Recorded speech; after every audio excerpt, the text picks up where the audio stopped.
Consider करते हैं एक सिचुएशन कि कॉन्स्टिट्यूशन ने हम लोगों को फंडामेंटल राइट दिए हैं, लीगल राइट दिए हैं और कॉन्स्टिट्यूशनल राइट दिए हैं। अब मान लेते हैं कि इन फंडामेंटल राइट का, इन लीगल राइट का या फिर इन कॉन्स्टिट्यूशनल राइट का जो वायोलेशन होता है तो हम लोग क्या करेंगे? हम लोग सीधी सी बात है कोर्ट के पास जाएंगे। अब कोर्ट क्या करता है? कोर्ट के पास जाते हैं तो कोर्ट के पास 3 ऑप्शन होते हैं। कोर्ट या तो ऑर्डर इशू करता है, या तो डायरेक्शन देता है, या फिर वो रिट इशू करता है। तो आज पढ़ते हैं रिट होता क्या है। तो रिट क्या होता है? रिट फाइनली एक रिटन ऑर्डर होता है जो कि कोर्ट इशू करता है उस अथॉरिटी को जिस अथॉरिटी ने आपके राइट का वायलेशन किया है, मतलब आपके अधिकारों का हनन किया है। उस अथॉरिटी को कोर्ट जो है वो रिट इशू करेगा। ये बेसिकली एक रिटन ऑर्डर होता है। रिटन ऑर्डर टोटली जो होते हैं वो 5 तरीके के होते हैं। देखते हैं। पहला होता है habeas corpus, second one is mandamus, third one is prohibition, certiorari and quo warranto. Writ issue करने की अथॉरिटी किसके किसके पास होती है? तो प्रेजेंट टाइम में सिर्फ 2 कोर्ट हैं जो कि रिट को इशू कर सकते हैं। पहला है सुप्रीम कोर्ट। सुप्रीम कोर्ट के पास अंडर आर्टिकल 32 के ये पावर होती है कि वो रिट इशू कर सकता है, बट कंडीशन यही है कि सुप्रीम कोर्ट रिट इशू करेगा तो सिर्फ फंडामेंटल राइट के वायलेशन होने पर करेगा। वो इशू करेगा जिससे कि आपके फंडामेंटल राइट का जो इन्फोर्समेंट है वो हो सके। अब दूसरा जो है वो है हाई कोर्ट। कंट्री में जितने भी हाई कोर्ट हैं वो रिट इशू कर सकते हैं और उनको ये पावर दी गई है under article 226 of the constitution. अब इन दोनों कोर्ट के अलावा कंट्री में कोई भी कोर्ट नहीं है जो कि रिट इशू कर सकता है, लेकिन पार्लियामेंट के पास एक पावर दे रखी है। पार्लियामेंट के पास ये पावर है कि वो आर्टिकल 32 का यूज़ करेगी और वो किसी भी तीसरे कोर्ट को ये पावर देगी कि वो तीसरा कोर्ट रिट इशू कर सकता है। ये पार्लियामेंट के पास पावर दी गई है under article 32 of the constitution. लेकिन एक बात जानने की है कि क्या ये सिचुएशन पहले से भी ऐसी थी या हमेशा से ऐसी बनी रही है, या फिर पहले कोई चेंजेस हुआ करते थे? तो पहले ऐसी सिचुएशन नहीं हुआ करती थी। 1950 से पहले क्या हुआ करता था? 1950 से पहले सिर्फ 3 हाई कोर्ट के पास रिट इशू करने की पावर थी, और वो हाई कोर्ट थे Bombay high court, Calcutta high court and the Madras high court, और साथ में सुप्रीम कोर्ट। इन 4 कोर्ट के अलावा पूरी कंट्री में कोई दूसरा जो कोर्ट है वो रिट इशू नहीं कर सकता था। लेकिन सिचुएशन बाद में चेंज हुई और प्रेजेंट सिचुएशन ये है कि आज सुप्रीम कोर्ट रिट इशू कर सकता है और साथ में जितने भी हाई कोर्ट हैं वो रिट इशू कर सकते हैं। अब दूसरी बात, इंडियन कॉन्स्टिट्यूशन में रिट आया कहाँ से? हम लोग इंस्पायर कहाँ से हुए थे? तो इंडियन कॉन्स्टिट्यूशन में जो रिट है वो हम लोगों ने बोरो किया है इंग्लिश लॉ से, मतलब ब्रिटिशर्स से। हेबियस कॉर्पस ये एक लैटिन वर्ड है। अगर इसकी हम लोग मीनिंग जानने की कोशिश करेंगे तो मीनिंग है टू हैव। मीनिंग है to have the body. To have the body, इसका मतलब क्या होता है? मान लीजिए आपके किसी भी फंडामेंटल राइट का वायलेशन होता है, आप जाते हैं कोर्ट के पास, तो कोर्ट हेबियस कॉर्पस की जब रिट इशू करेगा तो उसमें कहेगा किसी भी पर्सन की जो बॉडी है वो मेरे सामने लेके आओ। और प्रिसाइजली देखा जाए तो होता क्या है? It is an order issued by a court to a person who has detained another person to produce the body of later before it. Consider करिए एक सिचुएशन, एक है पर्सन ए और जो दूसरा है वो है पर्सन बी। पर्सन ए ने पर्सन बी को डिटेन करके रखा है। अब पर्सन बी का जो वकील होता है वो जाता है कोर्ट के पास। कोर्ट पे कहता है your honour my client has detained illegally, I am here to get his body back. अब जो कोर्ट है वो पर्सन ए को जो है वो हेबियस कॉर्पस की रिट इशू करता है। हेबियस कॉर्पस में लिखा होता है टू हैव द बॉडी, मतलब इस पर्सन बी की बॉडी मेरे सामने लेके आओ। अब कोर्ट जो है केस को एनालाइज करता है, एग्जामाइन करता है। अब कोर्ट देखता है कि यार वो डिटेंशन लीगल था या फिर इलीगल था। अगर वो इलीगल डिटेंशन होता है तो कोर्ट तुरंत ऑर्डर दे देगा कि पर्सन बी को फ्री कर दो। अगर मान लीजिए वो डिटेंशन लीगल होता है तो कोर्ट कहता है हाँ ठीक है, आप डिटेंशन को कंटिन्यू रखें। The writ of habeas corpus can be issued against both the public authorities as well as the private authorities. अब ये जो habeas corpus की रिट है वो किसी भी पब्लिक अथॉरिटीज़ के अगेंस्ट भी इशू हो सकती है और किसी भी प्राइवेट अथॉरिटीज़ के अगेंस्ट भी इशू हो सकती है। पब्लिक अथॉरिटीज़ जैसे मान लीजिए, जैसे कि अभी हम लोगों ने ये पर्सन ए जो है वो समझ लीजिए जेलर था। इस जेलर ने एक क्रिमिनल बी को डिटेन करके रखा था, तो इस पब्लिक अथॉरिटी के अगेंस्ट रिट इशू हुई थी। अगर किसी भी पर्सन ने किसी को किडनैप करके रखा है या फिर किसी भी गलत तरीके से बांध के रखा है, घर में बंद करके रखा है, तो उस केस में जो रिट इशू होगा वो किसी भी प्राइवेट अथॉरिटी के अगेंस्ट इशू होगा।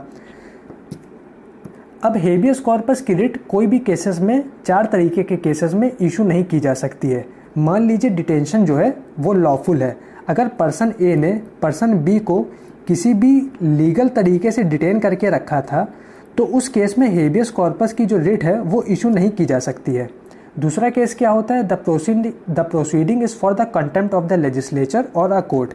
मान लीजिए इस पर्सन बी ने कोर्ट का कंटेम्प्ट किया था, कोर्ट की तौहीनी की थी या फिर कोर्ट के किसी भी ऑर्डर को या फिर किसी भी मैसेज को स्वीकार नहीं किया था, और मान लीजिए पर्सन बी ने किसी भी लेजिस्लेचर का कंटेम्प्ट किया था, तो उस केस में हेबियस कॉर्पस की रिट इशू करके इसको बचाया नहीं जा सकता है।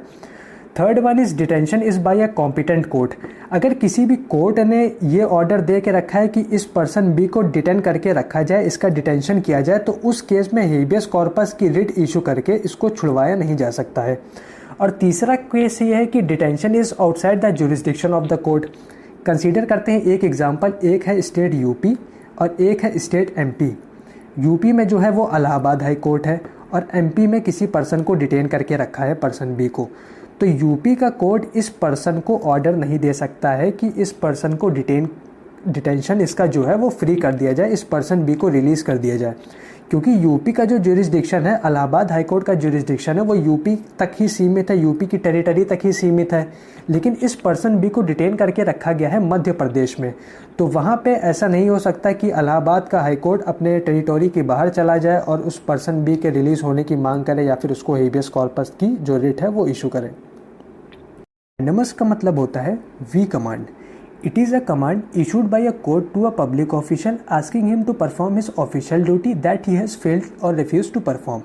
कंसीडर करिए एक ये पब्लिक ऑफिशियल है, इसकी कोई ड्यूटी थी लेकिन ये उस ड्यूटी को परफॉर्म नहीं कर रहा है या फिर उसने मना कर दिया कि मैं इस काम को नहीं करूँगा, तो कोर्ट इसको एक रिट इशू करेगा। वो रिट होती है मैंडेमस की और उसमें लिखा होता है कि मैं आपको कमांड कर रहा हूँ कि आप अपनी ड्यूटी परफॉर्म करिए। अब कंसीडर करिए एक सिचुएशन, ये एग्रीव्ड पर्सन है, ये जाता है जेल, ये कहता है कि मेरी एफआईआर आप रजिस्टर करवाएं, लेकिन ये पर्सन कह देता है कि मैं आपकी एफआईआर को रजिस्टर नहीं करूंगा। तो ये अब एग्रीव्ड पर्सन जाता है कोर्ट में कहता है your honour police is not taking my complaint. अब कोर्ट क्या कहता है, we order you to take his complaint. ये इस रिट में कहता है, इस ऑफिशियल को कहता है कि मैं आपको ऑर्डर करता हूँ कि आप इनकी कंप्लेंट लीजिए। अब रिट ऑफ मैंडेमस किसी किसी केस में इशू नहीं की जा सकती है। वो केस कौन से होते हैं कि ये रिट जो है किसी भी प्राइवेट इंडिविजुअल के अगेंस्ट इशू नहीं की जा सकती है। दूसरी बात, प्रेसिडेंट के अगेंस्ट और किसी भी राज्य के गवर्नर के अगेंस्ट ये रिट जो है वो इशू नहीं की जा सकती है। And the third one is किसी भी हाई कोर्ट के चीफ जस्टिस के अगेंस्ट ये रिट इशू नहीं की जा सकती है। और दूसरी बात, किस केस में ये रिट इशू की जाएगी, ये रिट इशू की जाएगी जब कोई भी हाई कोर्ट अपने लोअर कोर्ट को कोई भी ऑर्डर दे। दूसरी बात, कोई भी हाई कोर्ट अपने से नीचे हुए ट्रिब्यूनल को कोई ऑर्डर दे। और तीसरी बात, कोई भी हाई कोर्ट अपने जो कॉरपोरेशन होता है या फिर कोई भी गवर्नमेंट ऑफिस होता है उसको कोई ऑर्डर दे, तब ये रिट जो है वो इशू की जा सकती है। प्रोहिबिशन का मतलब होता है to forbid. It is issued by a higher court to stop the lower court from exceeding its jurisdiction. मान लीजिए ये एक हाई कोर्ट है, हाई कोर्ट अपनी सुनवाई कर रहा है और सुनवाई करते टाइम वो अपनी जुरिसडिक्शन से आगे जा रहा है, अपनी जुरिसडिक्शन को क्रॉस कर रहा है, तो ये जो सुप्रीम कोर्ट होगा वो इस हाई कोर्ट को ऑर्डर देगा, एक रिट इशू करेगा। वो रिट होगी प्रोहिबिशन की और उसमें बोलेगा hey lower court we forbid you from deciding anything on this matter. क्योंकि ये आपके जुरिसडिक्शन के अंदर नहीं आता है तो आप अपनी जुरिसडिक्शन को क्रॉस ना करें और तुरंत जो ये प्रोसीडिंग हो रही है इन प्रोसीडिंग को तुरंत बंद करें आप। और दूसरी बात, इस रिट को कौन कौन से केस में इशू किया जा सकता है। The writ of prohibition can be issued only against the judicial and the quasi judicial authority. ये वाली जो रिट है सिर्फ जुडिशियल और किसी भी क्वासी जुडिशियल अथॉरिटी के अगेंस्ट ही इशू हो सकती है। अगर देखा जाए तो ये किसी भी एडमिनिस्ट्रेटिव या फिर लेजिस्लेटिव या फिर प्राइवेट इंडिविजुअल के अगेंस्ट नहीं इशू की जा सकती है। किसी भी एडमिनिस्ट्रेटिव अथॉरिटी के अगेंस्ट नहीं इशू हो सकती है, किसी भी लेजिस्लेटिव बॉडी के अगेंस्ट नहीं इशू हो सकती है, किसी भी प्राइवेट इंडिविजुअल या फिर किसी भी पर्सन के अगेंस्ट नहीं इशू हो सकती है। इशू हो सकती है तो सिर्फ क्वासी जुडिशियल या फिर जुडिशियल अथॉरिटी के अगेंस्ट। सर्टियोररी का मीनिंग होता है to be certified and to be informed. It is issued by a higher court to a lower court or a tribunal either to transfer the case pending with the latter to itself or to squash the order of the latter in the case. मान लीजिए ये कोई भी lower court है, ये अपनी proceeding को कर रहा है और इस कोर्ट के पास जुरिस्डिक्शन नहीं है या फिर जुरिस्डिक्शन की कमी है, तो ये जो हायर कोर्ट है वो इसको ऑर्डर करेगा कि ये आप अपनी सुनवाई को तुरंत बंद करें और इस केस को मुझे ट्रांसफ़र करें, इस केस को मैं करूँगा। अब ये जो सर्टियोररी की रिट है वो प्रोहिबिशन की रिट से कैसे डिफरेंट है? प्रोहिबिशन जो है सिर्फ प्रिवेंटिव है, बट सर्टियोररी एक क्यूरेटिव है। कहने का मतलब क्या है? प्रोहिबिशन में सिर्फ मना कर दिया था कि आप इस केस की सुनवाई को तुरंत बंद करिए, लेकिन सर्टियोररी में क्या कहा कि आप सुनवाई को बंद भी करिए और तुरंत इसको मेरे सामने ट्रांसफ़र करिए, इस केस को, इस केस में मैं सुनवाई करूँगा।